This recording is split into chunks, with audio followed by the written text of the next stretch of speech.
Okay, Torah concept New Testament. Let us not walk in strife. Okay, so Paul closes Romans 13:13 saying, not in strife and envying. Okay, so the Greek word for strife is eris, and it points to quarrels, contention, and rivalry. The Torah repeatedly warns against the spirit of division and sets down examples where strife leads to judgment or loss of blessing. So the Torah parallels to not walking in strife and the connection to Romans 13:13, Genesis 13 verses 7 through 8. And so there was strife between Abraham and Lot's herdsmen. This is an example of quarreling over resources. So Abraham seeks peace. He says, let there be no strife between me and you, for we are brethren. So a direct Torah ethic against contention. We are to resolve that kind of thing.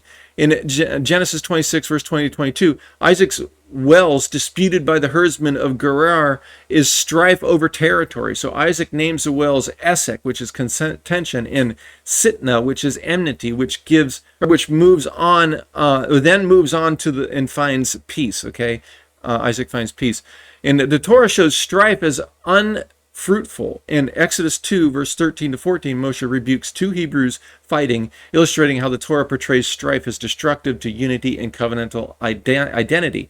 Numbers 12, verses 1 through 10. Note how Miriam and Aaron spoke against Moses, and strife through envy and rivalry leads to judgment, and envy and strife are linked. Okay, just as Paul pairs them in Romans 13:13.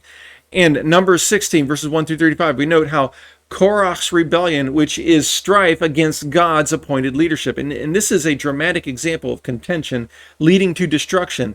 And also in Deuteronomy 1, verse 12, Moshe laments the people's strife, the burden of constant quarrels. The Torah frames strife as a heavy weight on leadership and community life. Paul's warning in Romans 13:13 is deeply Torah-centered, and Israel's history shows that strife erodes covenant unity, wastes energy, and invites judgment. And instead, the Torah consistently points to peace and humility and brotherhood as a way of walking in the day and not in the night, right? We walk in the light of God's commands.